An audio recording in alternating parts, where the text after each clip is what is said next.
Well, welcome to everyone, both to the small group which attended the AGM and to those who have joined us for the lecture.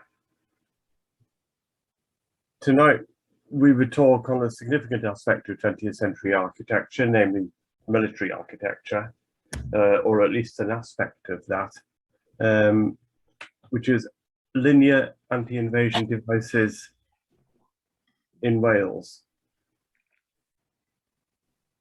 Our speaker, Medwyn Parry, is a recognised authority in this area, and he was born and raised on Anglesey, which makes him significant in my eyes, at least, as I'm an extremely long-term resident of Anglesey myself, and indeed speaking from there at the moment. Not that I'm sure if he's going to be talking about anything on the island itself, but we'll wait and see. He moved to Aberystwyth to work with the Royal Commission on Ancient and Historical Monuments of Wales in 1984, so a few years ago now, and he maintains the historical and aerial photographic collections, some 2 million images that date from 1918 to the present day. More significantly for this, perhaps, he was regional coordinator for Wales, the Defence of Britain project, and which was a very successful initiative which ran from 1995 to 2002 and was overseen by the Council for British Archaeology. He currently lives a few miles outside Aberystwyth with his wife and an extremely large dog, so I've been told, which we may well hear during the talk if should anyone walk past the house. For the talk itself, at the bottom of the screen is a Q&A button. You need to record any questions that you may have on that by pressing the Q&A button, and they'll be answered at the end of the talk. So Medwyn, I'll hand over to you to talk about defending the line, linear anti-invasion devices in Wales. Thanks very much. Well, thank you, and thank you for everybody attending this online seminar. Let's start looking at some pretty pictures.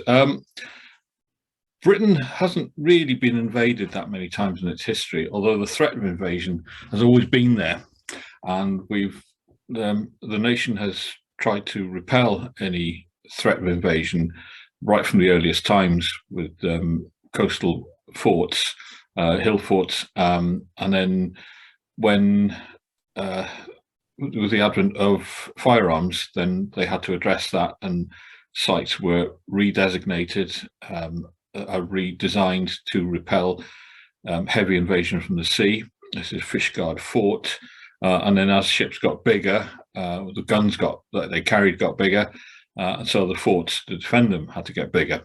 And a case in point is Stack Rock, which is in Milford Haven.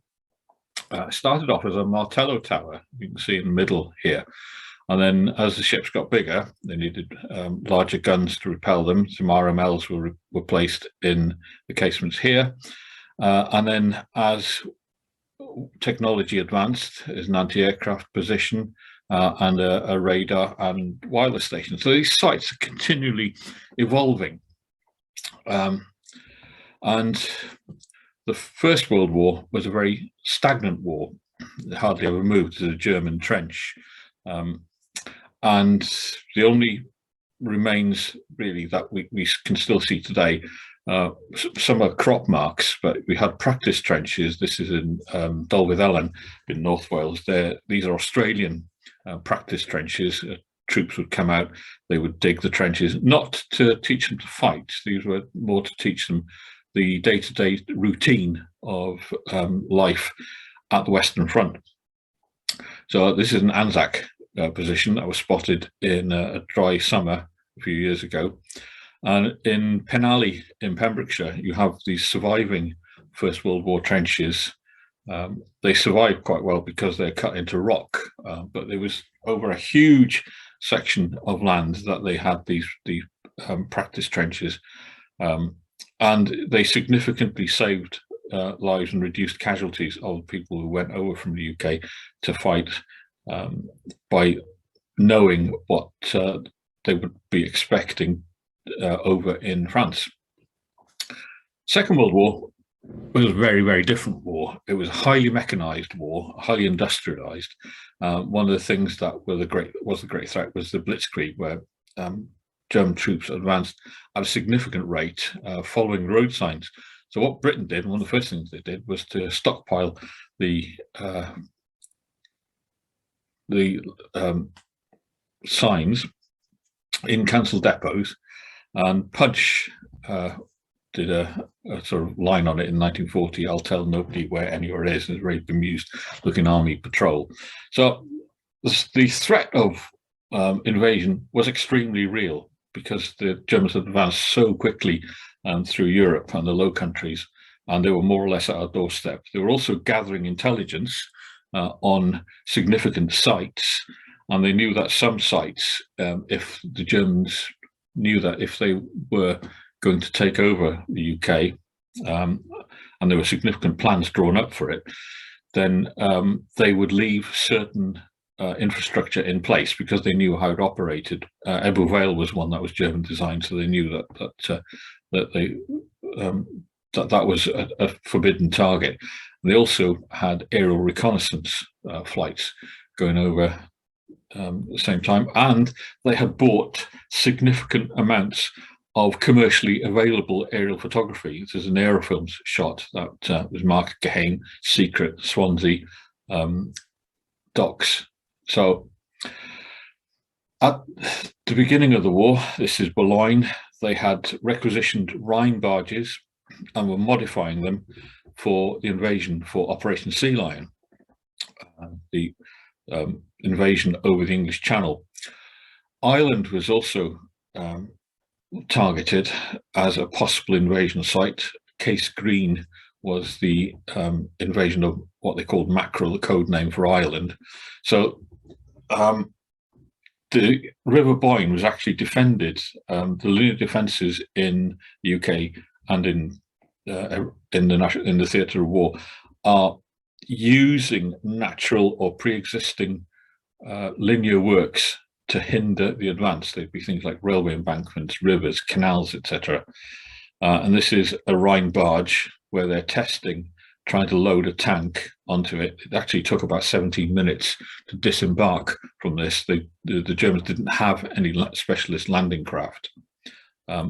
So the defences of the UK relied on primarily the Royal Navy and the Royal Air Force to engage an enemy force that was sailing towards the UK.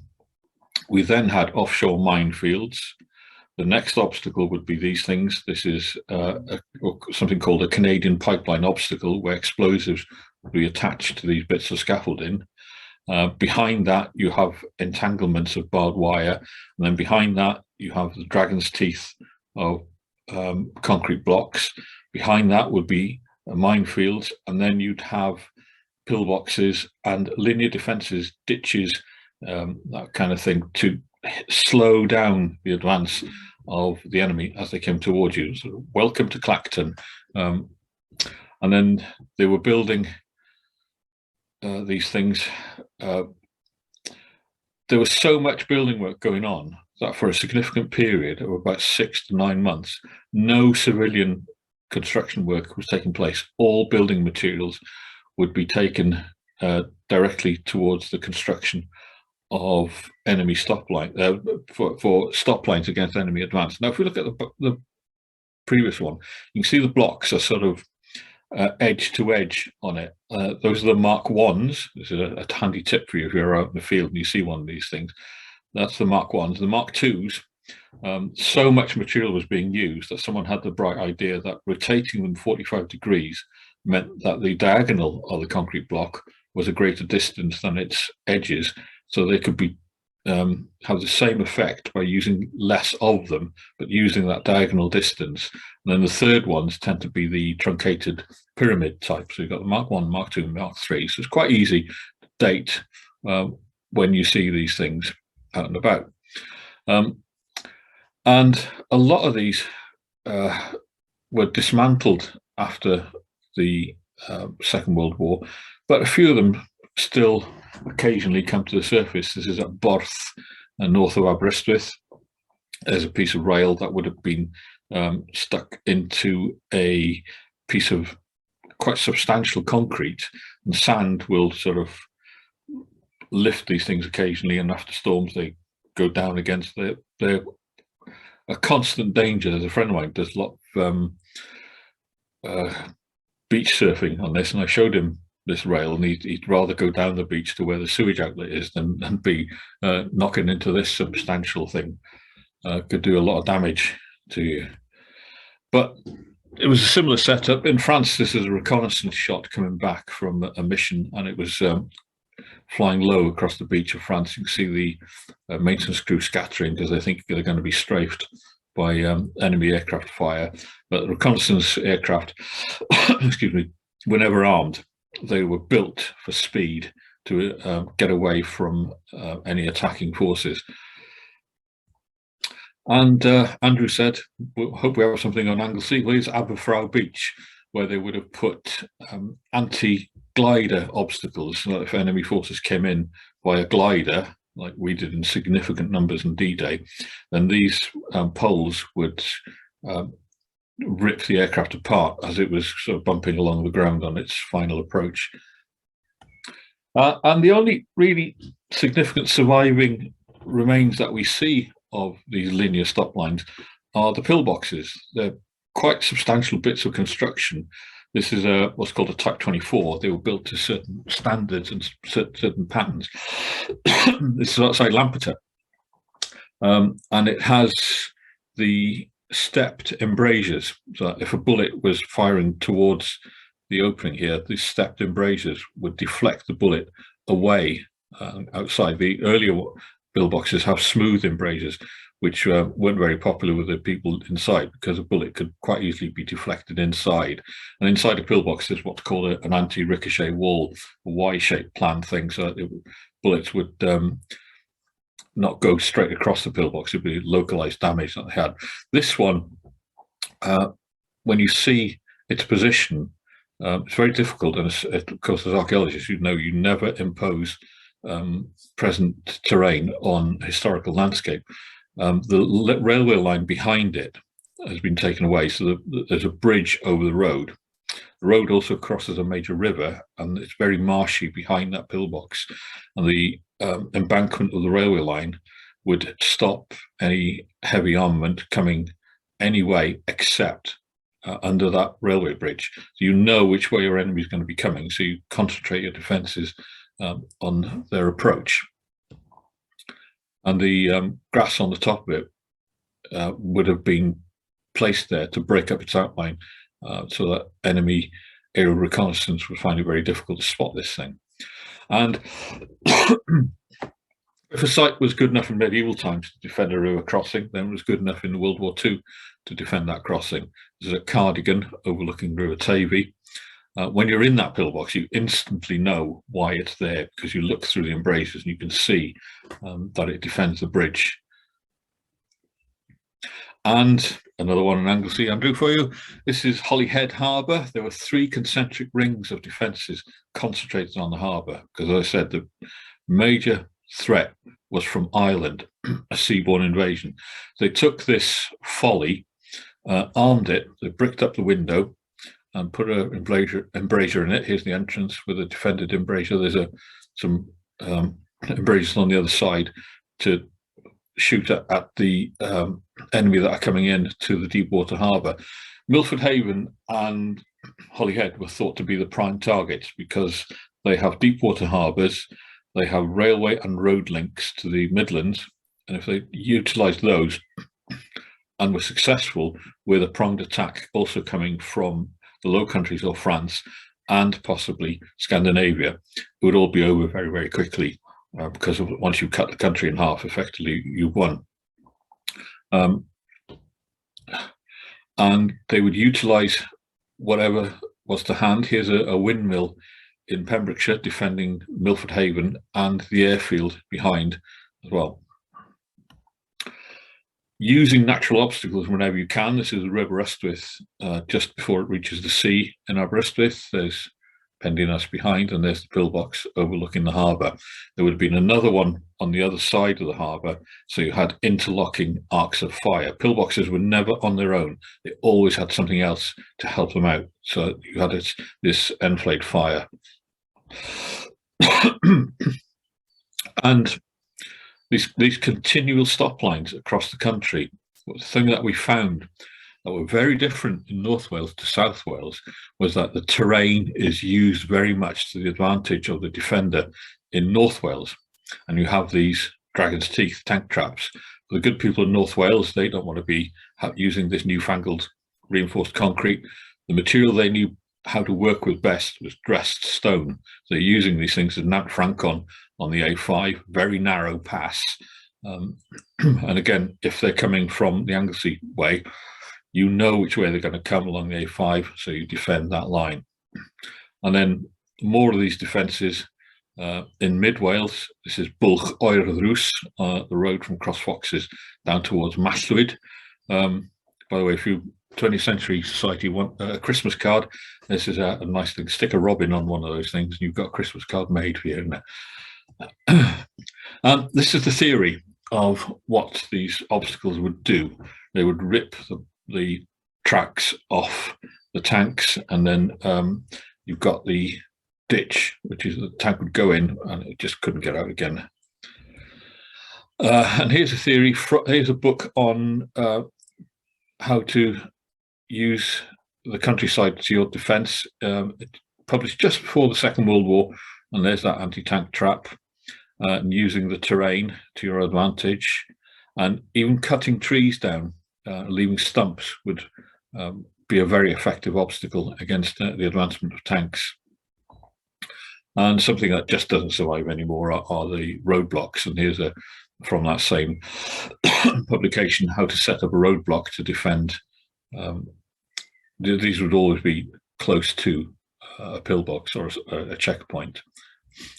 And a very rare photograph of one of those anti-tank ditches with members of the Home Guard patrolling it. But of course, they were also inconvenient for the local Home Guard, so they put something like this on there so they could cross it and get to the shop to buy their fags or go to the pub. Minefields were used to support the defensible positions as well. And here's an ingenious one. Those of you of a certain age might remember when you had to go into a garage and you were the petrol pump attendant had to come out to fill your car for you. There was always a rubber tube across the entrance and it rang a bell when you came in. So they reuse that and it sets off a minefield. And this is the guy we were expecting, German paratrooper, and the guys who were supposed to repel them were the Home Guard. In the early days, they were called LDVs, Local Defence Volunteers, although they were nicknamed Look, Duck and Vanish. The Home Guard have had a very rough ride with things. Dad's Army is a superb programme. I love it. But you have to remember that people in their 40s probably had experience of what it was like to fight in the trenches. They had been in the army. They knew how to handle weaponry, and they wanted to do their bit. They were very passionate about doing things. They were a bit like Dad's Army when the whole war started. But by the end of the war, they were a force to be reckoned with, and they were as good as any regular army unit. And one of my favourite Home Guard photographs is this one from the history of the Cardiganshire Home Guard. This is the mounted platoon of Tregaron, fat farmers on fat ponies. But you think of it, these guys knew the terrain extremely well. And this was a really good way of being mobile and getting around, because it's very mountainous around Tregaron. And this would be an excellent way of covering the countryside. And there were certain morale boosters as well. Picture Post had the Home Guard Can Fight. Here's that very publication with very morale boosting things about using arms and how to use whatever you've got to hand to defend yourself, your family, and ultimately your country. From that earlier book about defences, how to warm dynamite, not something I'd be particularly comfortable doing, but these guys, like I said, knew how to handle weaponry, and there's even how to set a demolition for blowing a bridge, because as a last resort, you don't want your enemy to cross a river, so you're going to blow the bridge.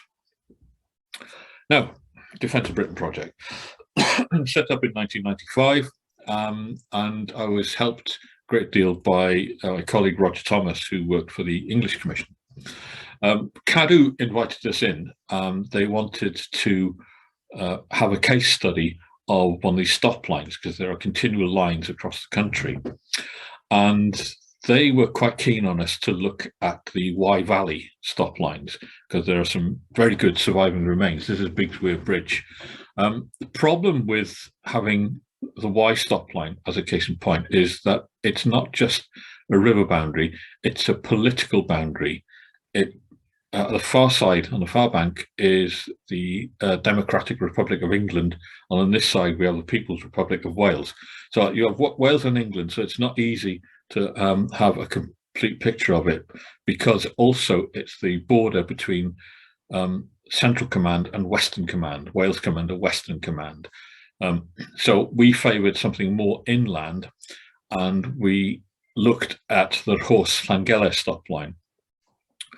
This is one that was quite well documented in Henry Wills's book on Pillboxes, one of the first authoritative publications on the subject. So we thought we'll use the resources of the commission where I work, and we plotted it using aerial photographs and documentation that we had, plus some of the reports that come in to note things. Right, the line starts in two places at the south. There's Pembrey Airfield, which in this aerial photograph taken by the Americans, see they've put a certain amount of camouflage in it to try and confuse the enemy reconnaissance flights. And here's one of the pillboxes, which sadly have now been demolished. That behind it, you've got the railway bridge, so you're using that as a natural obstacle. And further to the west is another pillbox with the Mark II anti-tank cubes, and then you've got this embankment for the railway. So it was a considerable obstacle to overcome. But we looked at the other side of the river. Here's Carmarthen, and here's the river going down to the sea towards Llanstefan. If you look at the RAF Medwyn aerial photograph, I don't know if you can see it, but there's a trench in existence that follows this line here, goes across the top on here. So we can look at that in a bit more detail.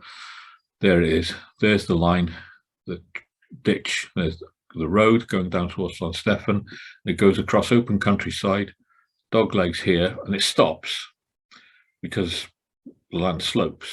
And then it picks up here again, across the railway line. This is where the Carmarthen County Showground is, the railway line heading towards the Sunshine State of Pembrokeshire, and crosses the road, goes across here and up towards Carmarthen Golf Club. Now, Toby Driver, our aerial photographer, was quite keen on recording this, so I went up with him one January when the sun is nice and low. And because we knew where the line was, we could follow the line of it on the aircraft, and there it is, just about be seen as a crop mark there. Now, this is a photograph looking from above Johnstown. Here's the road to Llanstefan. The line runs along the top here. This is where it stops. Dogleg goes further back. Oops, sorry. And right at the top, it's very difficult to see, but that's where it goes. And here's a close-up of it. Here's where the showground now is.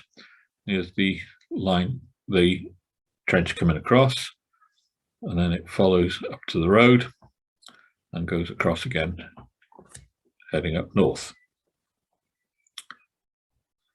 And a little bit further, it's just north of Carmarthen. Here it is. You know, it's really obvious when you look at the old photographs of it, but you really have to search for it. At ground level, you just can't see anything unless you're really lucky and the lighting conditions just right and you know exactly where to look. But going up with Toby was an amazing day out. We could see so much of it. Quite staggered how much you could still see. Then the line stops a little bit north of Carmarthen, and this is a place called Rock and Fountain, opposite a pub. There are always home garden pubs. There's an uncanny sort of sequence about the thing. So this is the pillbox that defends the bridge over a stream here. Behind where I'm taking the photograph is a road, a track going up to a reservoir. The other side of the pillbox is a river, and the other side of the river is the Gwili railway line. Now, both would have been invaluable ways for enemy forces to come up, and if they had been hindered at the road or the rail, because the river is quite flat bottomed there, they could have taken tracked vehicles along the bottom of the river. So there are rails still in situ today, sunk into the river to hinder any advancement by armoured vehicles. Behind the pillbox, there's a support pillbox, very rare thing, a sort of one-man position to defend the entrance. And on the embankment here, there are picket posts ready for barbed wire entanglements to be put in. And on the track behind me, there are also anti-tank rails sunk into the ground with more picket posts, and there's even 2 coils of barbed wire still there all this time later, waiting to be utilised. We go further into Commonwealth Eldred, and that's a nodal point where 5 roads come into the village, so it's a very important place to defend. Here's an old cobbler's shop where they've inserted a firing loop into it that shoots up the line of one of those roads that's defending, and there's a bridge just to the side here. So they're very, very carefully planned, thought out things. Now, you then go onto the plateau up above it, and you have these great linear defence lines, which you don't have in North Wales because the terrain is very, very different.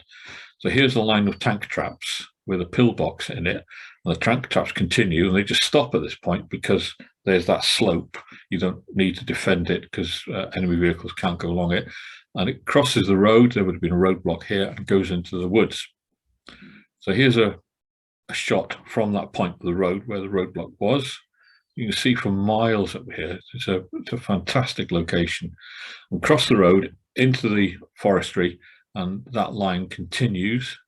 We go a little bit further, and there's this monster of a thing. This is what's called a heavy Type 24 pillbox. The walls on this are 4 foot thick.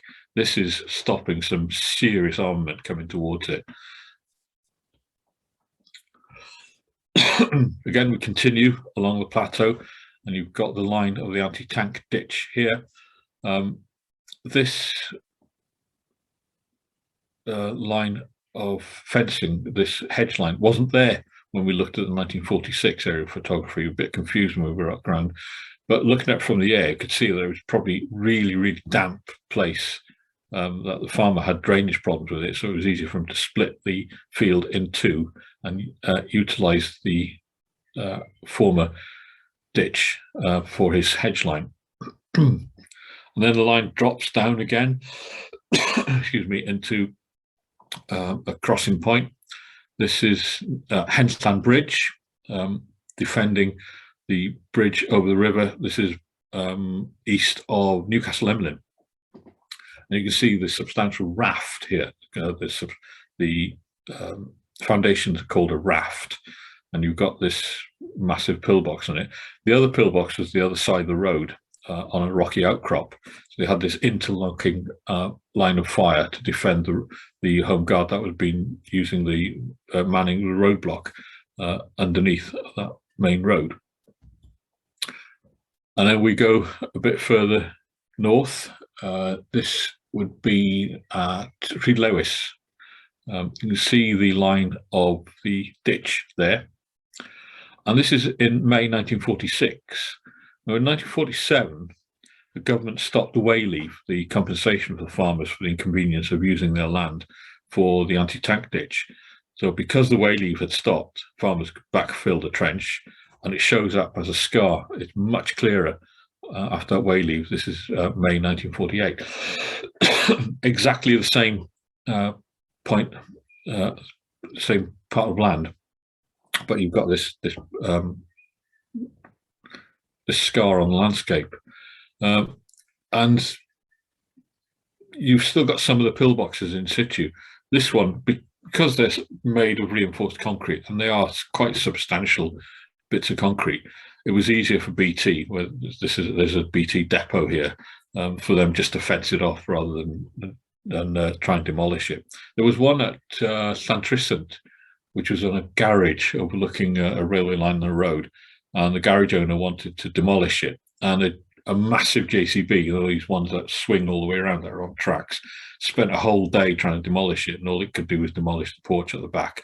So they just put the garage compressor inside, much easier to do that, utilize the building.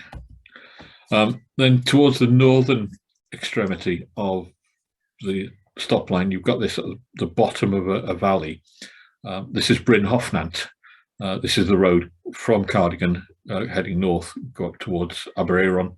You can see the ditch here, and there's the I think it's called the New Inn, again a pub near these things, and it just about stops there, and there's very little that we can find of it as it goes up towards the coast.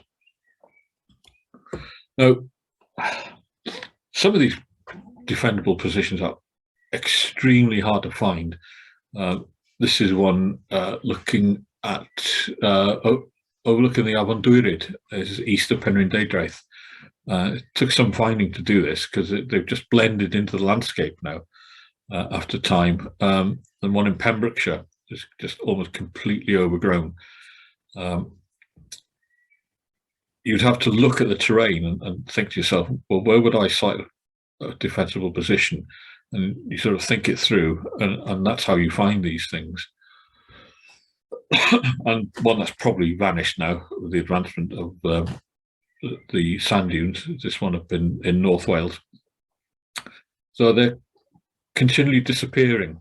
A lot of them have gone at a rate of knots since we started recording these defensible positions. It's still often said that the thing that is most common is probably one that is most at risk. And I have a particular thing about war memorials. They're often the only piece of public sculpture that there is in any small community. And you have memorial halls, still the hub of the community today. This one's quite poignant because it has the names of those who went to fight in the First World War on it, and then later were inscribed to those who died in the Second World War. But the field behind would have had that anti-tank ditch in it. This is at Aberbank in Mid Wales, along that Rhos-Llangeler Stopline. So that's all I've got to say. We're finishing a bit early. We've whacked through it quite a bit, and hope you enjoyed it. It's been a kind of labour of love looking at this thing, but it's only one stop line. There were dozens of these across the whole terrain. So don't ever think of a pillbox as being on its own. There was always something else there with it to defend it. Hope that's been enlightening for you, and if there are any questions, I'll be happy to take them.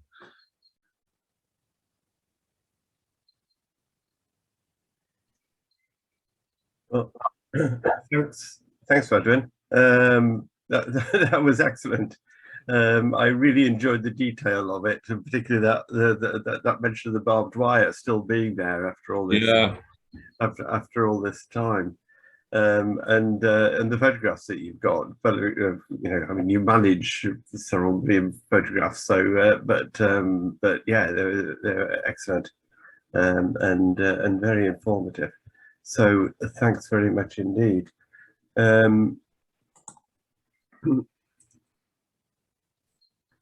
There was a comment that some of the slides came after the point you were trying to make, which, and so there's a question of whether it would be possible to sort of just make sure that you're talking about the that particular element with the slide up in front of you, which generally that was entirely the case. So so I certainly shouldn't worry about it. Lindsay's asking, did the contribution of these defences influence building techniques post-World War II? I think they did, yeah. Reinforced concrete was quite a new thing, I believe, at the time, and they had to use whatever was available to them. Probably the design classic of the 20th century, I think, comes from the First World War. It's the Nissen hut, designed by Canadian Royal Engineer Peter Norman Nissen. Yeah. It remained unchanged for well over 100 years now. It's become a generic term for that kind of building, because they also had Romney huts, Weeble, Tufton huts. They're all based on that semicircular, semi-cylindrical design of hut, and that has influenced emergency shelters and all kinds of building techniques. The digging of the anti-invasion ditches did advance machinery for the building of them, because they had to be constructed extremely quickly. And there's a book I've got on the shelf that now. What's this? The Military Engineer Construction Plant, and it's got various techniques and photos of the plant that was used for the construction of them, and that they highly influenced building methods after the war, and tunneling machines, boring machines were highly advanced as well, as a consequence of some of the work that was carried out for the war effort, not just on the anti-invasion ditches, but for other wartime works too. Yeah, and presumably the increasing in the use of concrete, although I'm not specifically aware of that, but one would have expected it to be, certainly. Although obviously it had been used considerably beforehand. Yeah, the for the pillboxes you had almost like a mould that you would use, and shuttering, and some of them, especially on the roofing on the inside, you can see the sort of graining of the wood that was used in planks and sheets to keep keep the structure intact while the concrete was still drying.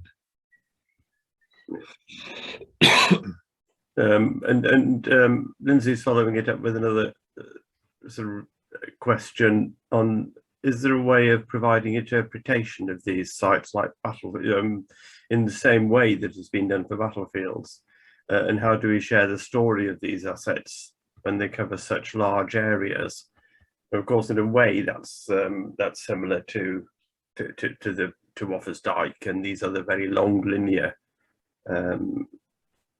sites that we've got up in Scotland, of course, Hadrian's Wall. Yeah,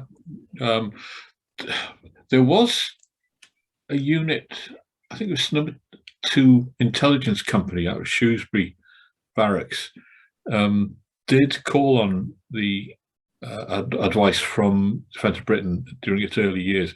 They actually looked at Offa's Dyke to see if that had been used in the Second World War, and they followed the line of it, and they allowed themselves 3 miles each side to see what military remains they could find.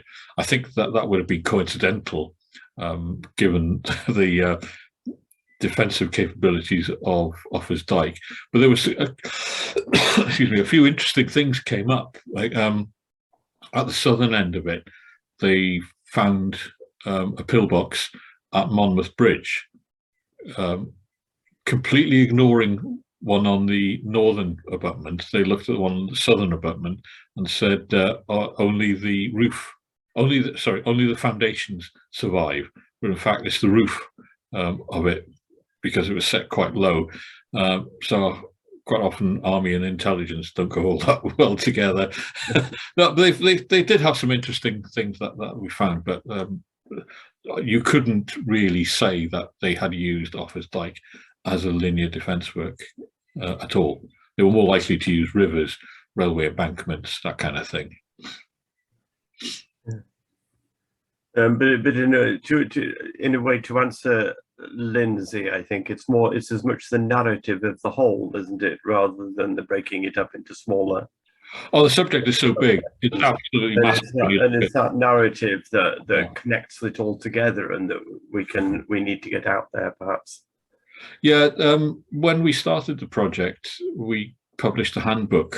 The CBA published it, and it's just gone through reprint and reprint and reprint, and it's become the sort of go-to publication to look at. It's the standard text now on it. Yes, we recently use it at the Archaeological Trust quite a lot.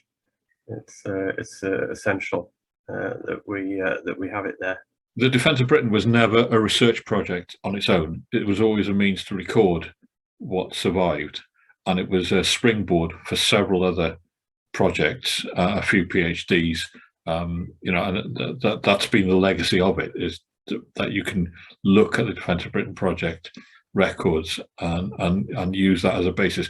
If we ran that project today, it would be a very different animal, totally. We learned a lot of valuable lessons over the 7 years that it ran, but a very, very worthwhile project to be involved in. Yeah. You showed a picture of the Aberfrau defences, which are mainly visible now simply as slight linear depressions within the ground, those on the dunes. How did they actually work then? They had uprights buried within them? They were like small telegraph poles, really, and they were laid on the ground. But if there was an imminent threat of invasion, and the units would go out and just raise them and just put them in these slots in the ground, and then they would be there to. Oh, I see. So they weren't necessarily there all the time. No. Okay. Yeah. No, I mean, I've walked them quite often and wondered exactly how they worked, and not appreciated that these uprights would have been put in when necessary along its length. That's great. And the other question, the other question as regards Aberfrau, down on the beach within the intertidal zone, there are large concrete lumps with steel girders attached to one end. They don't look as though they were joined to anything else. Would they be part of the same thing? Aberfrau is quite interesting. There was a decoy site for RAF Valley there as well. Nighttime decoy that lit up, and I think the control building is just about still visible. Beach defences you utilise wherever you can. You do get these ones that have steel rings in them, so that they can be lifted by two people putting a scaffolding pole through, lifting them and moving them out of the way as and when required. And occasionally they do have these steel horses going through them as well to cause extra. Yeah, I wondered if they were a larger system. Yeah. Okay. Beth Ann's asking, have you seen any creative reuse of pillboxes, or even how they might be reused if nobody's yet thought of it?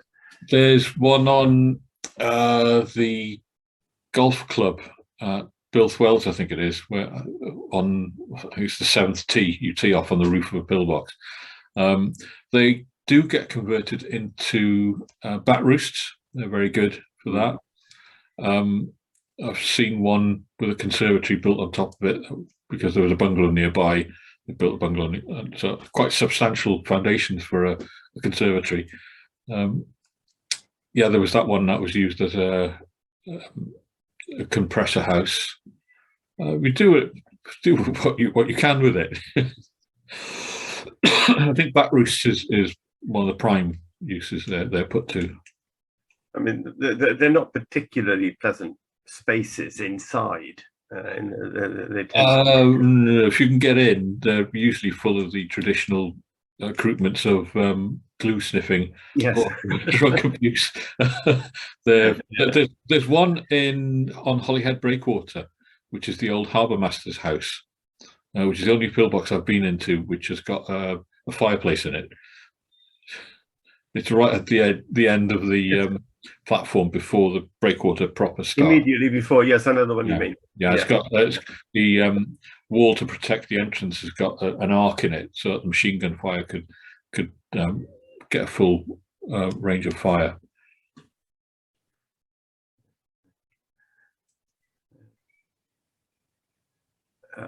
Apparently, there might be something.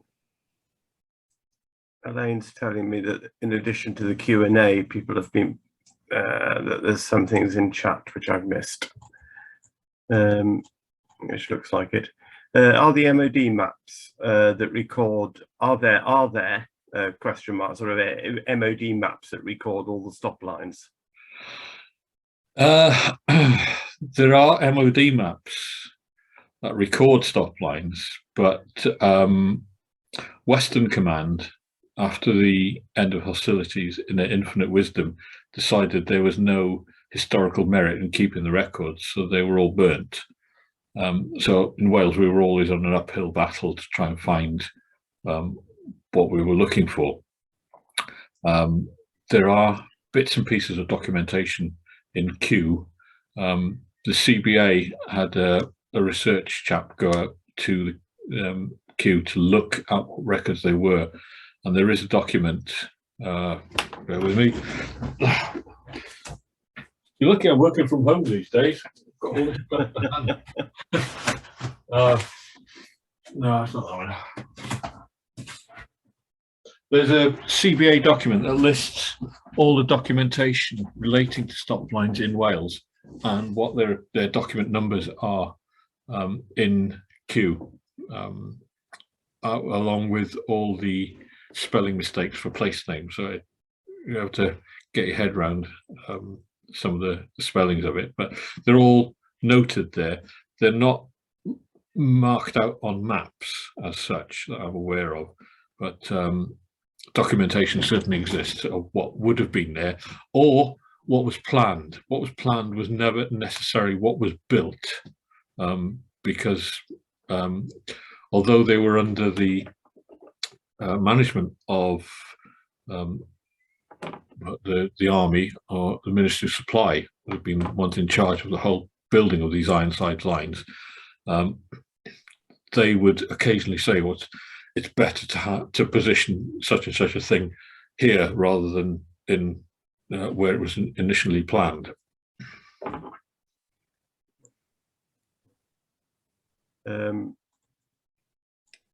Elaine makes the point that they're having to use all sorts of methods of defense which recall these in Ukraine at the moment. Yeah, and it's a very valid point and a most unfortunate one. Yeah.